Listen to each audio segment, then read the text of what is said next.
Il était une fois un beau couple nommé Sarah et David. Ils étaient mariés depuis 5 ans et, malgré tous leurs efforts, ils n'avaient pas d'enfants.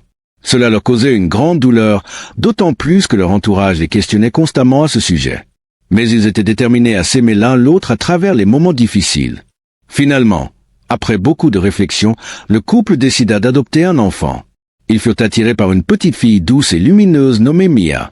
Mia n'avait que 6 ans, mais elle était née avec un handicap.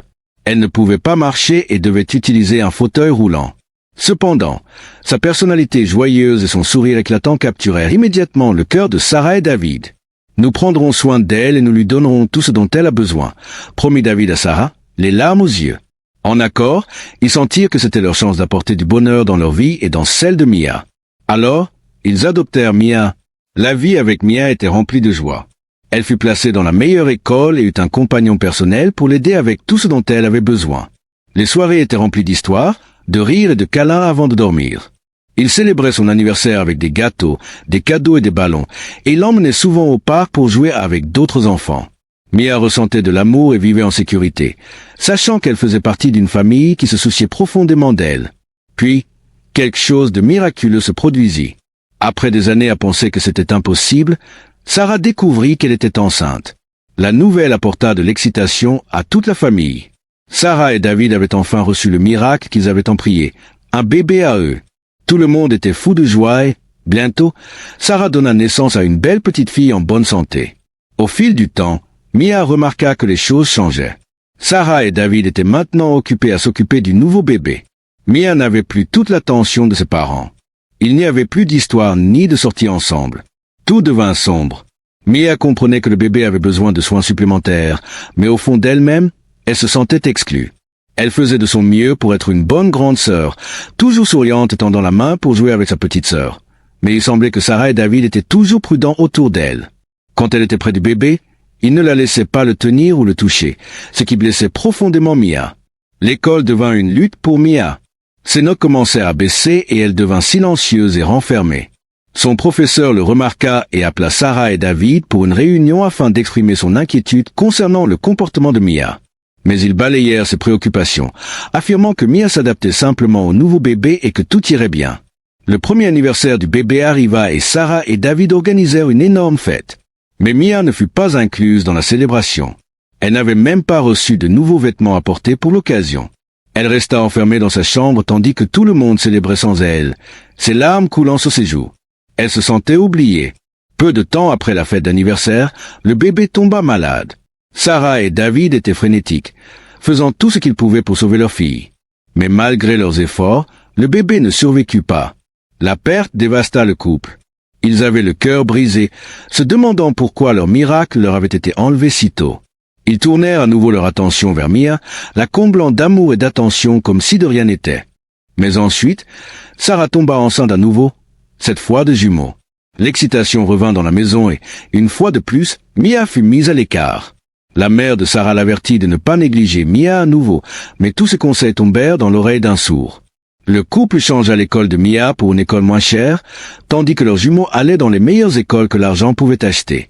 Lentement, ils commencèrent à maltraiter Mia. Sarah, autrefois mère aimante, devint dure et impatiente. Elle criait sur Mia et la frappait même à la moindre occasion. David n'était pas mieux.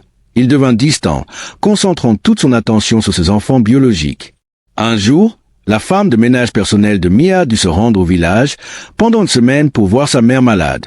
Sarah et David la laissèrent partir sans prendre de disposition pour que quelqu'un s'occupe de Mia. Ils décidèrent d'emmener leurs jumeaux en vacances et laissèrent Mia seule à la maison. Personne ne pensa à ce que Mia, âgée de seulement 8 ans et incapable de se débrouiller seule, ferait sans aucune aide. Heureusement, la femme de ménage avait laissé à Mia des bouteilles d'eau et des biscuits avant de partir. Mais ce n'était pas suffisant. Après 3 jours, Mia n'avait plus de nourriture ni d'eau. Elle ne pouvait pas sortir de son fauteuil roulant et était trop faible pour appeler à l'aide. Elle était assise dans sa chambre, impuissante et effrayée, incapable de bouger sans personne pour s'occuper d'elle.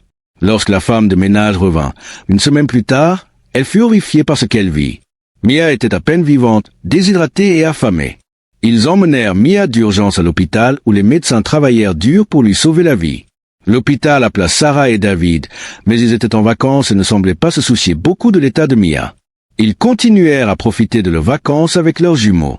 La femme de ménage n'avait pas assez d'argent pour couvrir les factures d'hôpital, alors elle contacta l'agence d'adoption qui l'aida. Lorsque le représentant de l'agence arriva à l'hôpital, il fut dévasté de voir l'état de Mia. Il se souvenait d'elle comme d'une fille douce et brillante qu'ils avaient placée avec le couple et ne pouvait pas croire qu'elle avait été si maltraitée. Ils payèrent immédiatement les soins médicaux de Mia et intentèrent des actions en justice pour la retirer de la garde de Sarah et David. Lorsque Sarah et David revinrent de leurs vacances, ils furent accueillis par une ordonnance du tribunal. L'agence d'adoption avait porté plainte contre eux pour négligence et Mia leur fut enlevée. Ils durent payer une énorme somme d'argent pour les soins qu'ils lui avaient coûtés, mais tout ce à quoi Sarah et David pouvaient penser, c'était comment ils allaient célébrer avec leurs nouveaux jumeaux. L'anniversaire des jumeaux arriva bientôt et Sarah et David mirent le paquet pour la fête. La fête était la plus grande de la ville, tout le monde en parlait, et elle fut même diffusée à la télévision nationale et internationale. Mais le lendemain matin, la tragédie frappa à nouveau. Sarah alla réveiller les jumeaux pour le petit déjeuner, mais ils ne se réveillèrent pas. En panique, David les emmena d'urgence à l'hôpital, mais il était trop tard. Les deux jumeaux étaient décédés dans leur sommeil et les médecins ne pouvaient même pas expliquer pourquoi. Les rumeurs commencèrent à enfler sur les réseaux sociaux, beaucoup suggérant que la négligence de Sarah et David envers Mia leur avait porté malheur.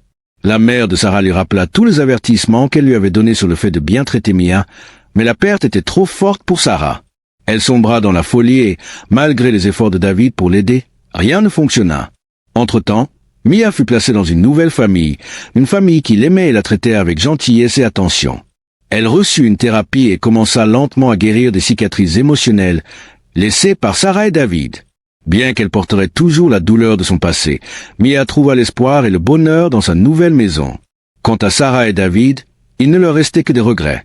Leur richesse ne pouvait pas ramener leurs enfants ni effacer la douleur qu'ils avaient causée. Ils réalisèrent trop tard que Mia avait été le vrai miracle depuis le début.